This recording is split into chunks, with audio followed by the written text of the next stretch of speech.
Students, BSc second year में आपका स्वागत है। स्टूडेंट्स, यहाँ पर आपको कंप्लीटनेस के बारे में बताया जा रहा था। हमने ये जाना कि कंप्लीटनेस दो तरीके का होता है, लोअर बाउंड के रिस्पेक्ट में और अपर बाउंड के रिस्पेक्ट में। हमने आगे ये भी देखा कि सेट ऑफ रेशनल नंबर व लोअर बाउंड के रिस्पेक्ट में भी कंप्लीट नहीं होता है, ना ही अपर बाउंड के रिस्पेक्ट में। फिर हमने चर्चा की सेट ऑफ रियल नंबर की। तो जब सेट ऑफ रियल नंबर की हम चर्चा करने जा रहे थे कंप्लीटनेस के बारे में, तो हमने आपको डिफाइन किया सेक्शन ऑफ आर और फिर आपको डेडकाइंड थ्योरी। ऐसा इसलिए किया क्योंकि जब आप लोअर बाउंड या अपर बाउंड की बात करते हैं तो आप ऐसे कहते हैं let X be the set of number and X be any non empty subset of X. ठीक, तो उसमें आप कहीं ना कहीं सेक्शन करते हैं। तो सेक्शन आर का अगर हम करने जाएं तो हमें आर का सेक्शन डिफाइन करना पड़ेगा, तब हम उसके लोअर बाउंड और अपर बाउंड की चर्चा कर सकते हैं। इसलिए हमने वहाँ सेक्शन को बताना वहाँ ज़रूरी था और इसलिए आपको सेक्शन को हमने बताया भी। सेक्शन में क्या कहा जाता है कि किसी भी सेट ऑफ रियल नंबर को अगर आप कहीं भी काटते हैं तो उसको जिस जगह पर काटेंगे उसका बायां वाला आपका लोअर सेक्शन होगा और दायां वाला अपर सेक्शन कहलाएगा। अब यल जो है वो पहली चीज़ होनी चाहिए कि वह नॉन एम्प्टी होनी चाहिए, प्रॉपर सबसेट होना चाहिए किसका, आर का। दूसरी चीज़ ये है कि अगर दो रियल नंबर लेते हैं यल में इस तरीके का, दो रियल नंबर लेते हैं ए और बी आर का इस तरीके का कि ए जो है वह बी से छोटा है, तो अगर बी यल में है हम दिखा दें कि ए भी यल में है, तो इस तरीके से हम कह सकते हैं कि ordered pair L comma U जो है वो क्या बना रहा है, एक सेक्शन बना रहा है। ठीक, अब अगर वह सेक्शन बनाता है तो डेडकाइंड कहते हैं कि या तो यल के पास सबसे ग्रेटेस्ट एलिमेंट होगा या तो यू के पास सबसे छोटा एलिमेंट होगा। चलिए, तो इसी को हम यहाँ पर अब आपका थ्योरम क्या कहता है, जरा थ्योरम की तरफ आगे बढ़ते हैं। कहता है the set of real number is complete with respect to upper boundness, यानी अपर बाउंड के रिस्पेक्ट में जो सेट ऑफ रियल नंबर है वो कंप्लीट होता है। ठीक, यानी अगर सेट ऑफ रियल नंबर का अगर हम कोई नॉन एम्प्टी सबसेट ले लें और फिर उसके ढेर सारे अपर बाउंड हमको मिल रहे हैं तो हमें लीस्ट अपर बाउंड भी मिलेगा। ये थ्योरम आपसे इम्तहान में ऐसे ही पूछा जा सकता है, every non empty subset of R which is bounded above has supremum in R. ठीक, अब हम इसके प्रूफ में चलते हैं। तो प्रूफ में चलने के लिए हमने क्या किया, सबसे पहले एक set of real number R ले लिया और उसका एक सबसेट ले लिया एस और इसके सारे अपर बाउंड का कलेक्शन ले लिया, यानी ये बाउंडेड अबव है, आपसे कहा है इसके कंप्लीटनेस की बात करनी है अपर बाउंड के रिस्पेक्ट में, अर्थात अगर ये बाउंडेड अबव है तो हमें सिर्फ इतना दिखाना है कि इसका सुप्रीमम एग्जिस्ट करता है। अगर ये बाउंडेड अबव है यानी इसके पास ढेर सारे अपर बाउंड हैं यस के पास, हमने यस के सारे अपर बाउंड को एक नए सेट में रख दिया जिसको हमने क्या नाम दे दिया, यू, जो कि आपके स्क्रीन पे दिख रहा होगा। यू को हमने क्या कहा, X such that X belong to R such that X is an upper bound of S. दूसरी चीज़ आप जरा समझिएगा इस बात को, अगर हम आर को दो हिस्से में या कहिए कि किसी पॉइंट पर काट रहे हैं और ये आपका यू बन रहा है और ये आपका यल बन रहा है, तो अगर यह यू कैसा है, यू में सारे यस के अपर बाउंड को हमने रख दिया, तो यल में कैसे एलिमेंट होंगे, यल में वैसे एलिमेंट होंगे आर के जो अपर बाउंड नहीं है। इस बात को समझ पा रहे हैं आप कि हमने क्या किया, यस के सारे अपर बाउंड को अगर यू में रख दिया तो यल में कैसे एलिमेंट होंगे, यल में वैसे एलिमेंट होंगे जो आर के अपर बाउंड नहीं है। ठीक, आगे हमने क्या किया, इसी यू की मदद से आप देख रहे होंगे आपकी स्क्रीन पे दिख रहा होगा, हमने यल को भी डिफाइन कर दिया कि यल बराबर R minus U such that X is not upper bound of S. अब हमको इसी यल को लेकर के सेक्शन को डिफाइन करना है। पहली चीज़ क्या होनी चाहिए, यल इज नॉन एम्प्टी होनी चाहिए। दूसरे क्या होनी चाहिए, प्रॉपर सबसेट होना चाहिए। तो चूंकि शुरुआत करते हैं तो पहले क्या आप जानते हैं, यस इज बाउंडेड अबव आपके सवाल में दिया हुआ है, थ्योरम में दिया हुआ है, यानी कोई भी वहाँ का अगर एलिमेंट लेंगे तो वो वहाँ का अपर बाउंड बन जाएगा। Therefore there exist A belongs to R such that A is an upper bound of S.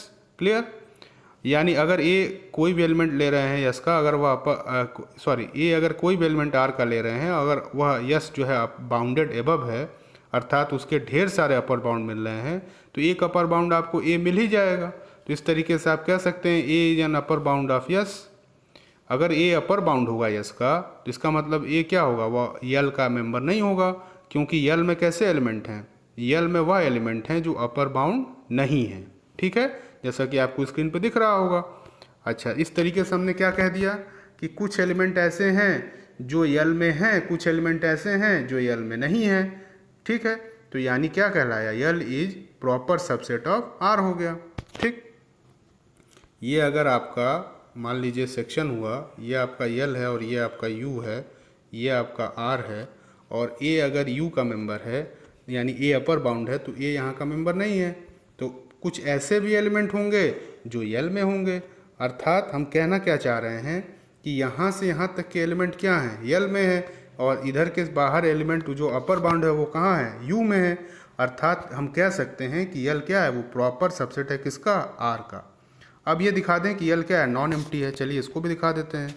अब हम ये जानते हैं कि यस जो है वो नॉन एम्प्टी है।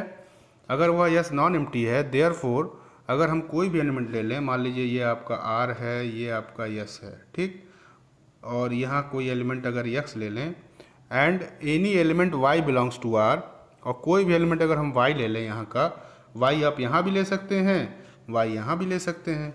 वाई अगर यहाँ ले लेंगे तो यहाँ क्या वाई बन जाएगा, वाई एक अपर बाउंड बन जाएगा, यानी वाई कहाँ बिलोंग करने लगेगा, अब यू में बिलोंग करने लगेगा। ठीक, चलिए वाई अगर यहाँ हम ले लें, मान लीजिए हम वाई को यहाँ न ले करके वाई को यहाँ ले लें, तो यहाँ से क्या बन गया, Y is less than x.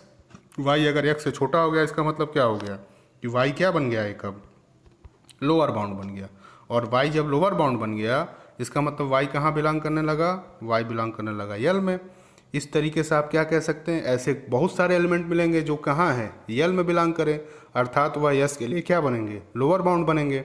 तो हम कह सकते हैं कि ऐसा पॉसिबल है कि हम जो है कि ऐसा एलिमेंट लें, एक यक्स जो कहाँ का एलिमेंट है, यस का, एक एलिमेंट वाई जो कहाँ का एलिमेंट है, एक एलिमेंट वाई जो कहाँ का एलिमेंट है, आर का एलिमेंट है। इस तरीके का एलिमेंट है कि वाई जो है वो किससे छोटा है, यक्स से छोटा हो, तो वह हमेशा वाई कहाँ बिलोंग कर जाएगा, लोअर बाउंड में, यानी यल में।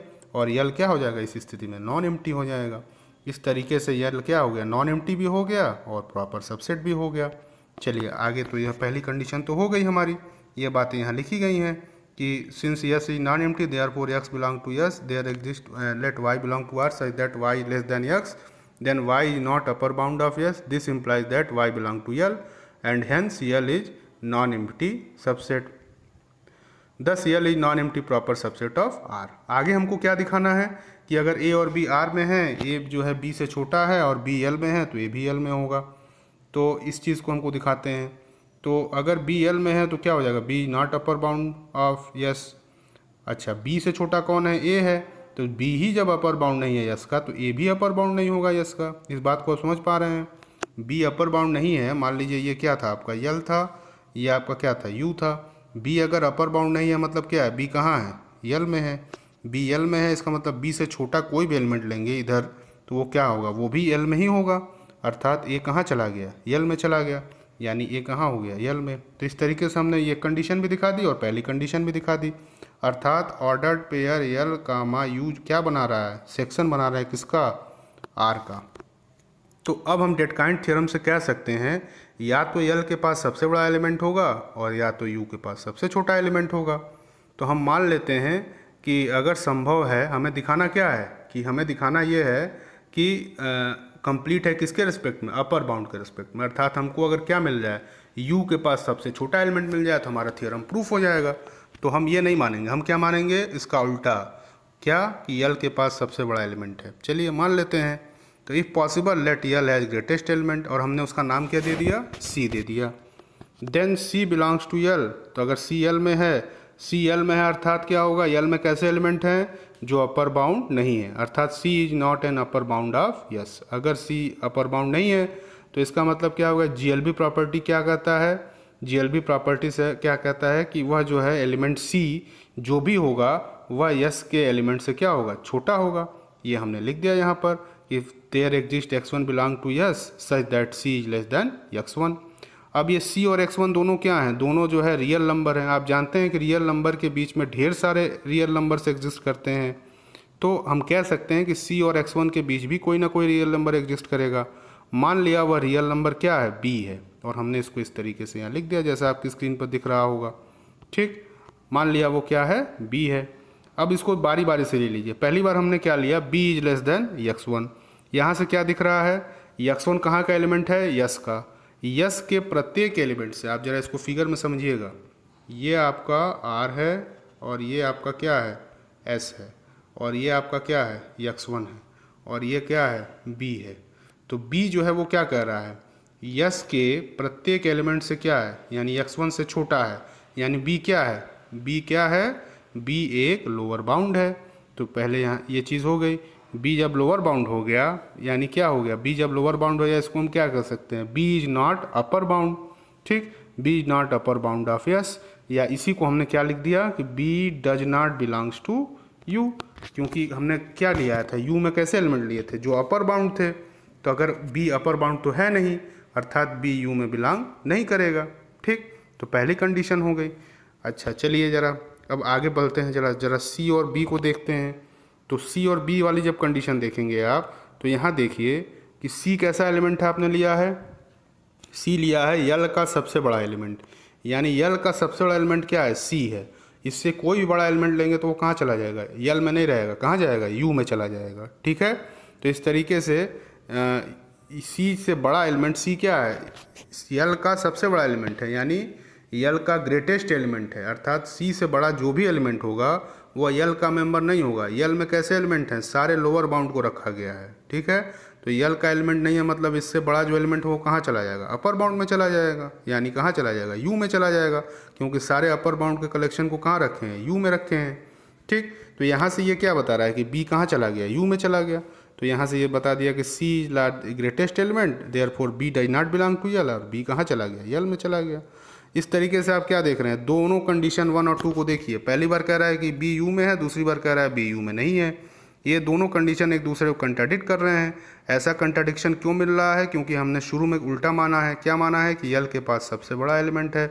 इस तरीके से ये पूरी तरीके से गलत है। और सही स्टेटमेंट क्या होगा कि दो ही चीज़ें होनी थी डेटकाइंट थ्योरम से, या तो यल के पास सबसे बड़ा एलिमेंट होगा या तो यू के पास सबसे छोटा एलिमेंट होगा। तो हमें मिल क्या गया कि यल के पास सबसे बड़ा एलिमेंट लेकर चले तो कंट्राडिक्शन मिल गया। तो सबसे यानी कहने का मतलब क्या होगा फिर, यू के पास सबसे छोटा एलिमेंट एग्जिस्ट करेगा, और उसी सबसे छोटे एलिमेंट को हम क्या कहते हैं, सुप्रीमम कहते हैं। क्योंकि यू किसका कलेक्शन था, सारे के सारे अपर बाउंड का कलेक्शन था, और उसमें सबसे छोटा एलिमेंट एग्जिस्ट कर रहा है, यानी हमारे पास सुप्रीमम भी एग्जिस्ट करता है। इस तरीके से ये सारी बातें यहाँ पर लिखी गई हैं। Therefore, by order completeness of R, the set of U has least element in it. These least element of U is supremum of S. Hence, R is complete with respect to with respect to upper boundedness. तो इस तरीके से आपने ये theorem देखा कि set of real number upper bound के respect में भी कंप्लीट होता है और रियल लोअर बाउंड के रिस्पेक्ट में भी कंप्लीट होता है। अब आज के लिए इतना ही। अगले लेक्चर में एक बड़ा सा थ्योरम है, उसमें हम चर्चा करेंगे किसी जनरल सेट के लोअर बाउंडेडनेस और अपर बाउंडेडनेस दोनों के बारे में। ठीक, यानी लोअर बाउंड यानी वो पूरी तरीके से कंप्लीट है। इस बात को ज़रा समझिएगा आप। अगर कोई सेट लोअर बाउंड के रिस्पेक्ट में भी कंप्लीट है, अपर बाउंड के रिस्पेक्ट में भी कंप्लीट है, अर्थात वह पूरी तरीके से कंप्लीट कहा जाएगा। ठीक, तो उस सेट में हम दिखाएंगे क्या, वह सेट जो है अगर दोनों तरीके से कंप्लीट है, यानी अगर लोअर बाउंड के रिस्पेक्ट में हम कंप्लीट मान के चलें, हमें दिखाना होगा कि वो अपर बाउंड के रिस्पेक्ट में भी कंप्लीट है। और इसका उल्टा, अगर अपर बाउंड के रिस्पेक्ट में कंप्लीट मान के चले तो हमें दिखाना होगा लोअर बाउंड के रिस्पेक्ट में भी कंप्लीट है। तो उसको हम अगले टर्न पर डिस्कस करेंगे। फिर इसके बाद हम सीक्वेंस भी पढ़ेंगे अगले चैप्टर में। तो अगले लेक्चर में हम पहले ये थ्योरम कर लेंगे। आप नोट्स बना लीजिए, इसका तैयार कर लीजिए, इम्तहान के लिए बहुत इम्पॉर्टेंट है ये। अगले लेक्चर में हम फिर आपसे इसके आगे की डिस्कस करेंगे। अभी के लिए इतना ही। Thank you very much.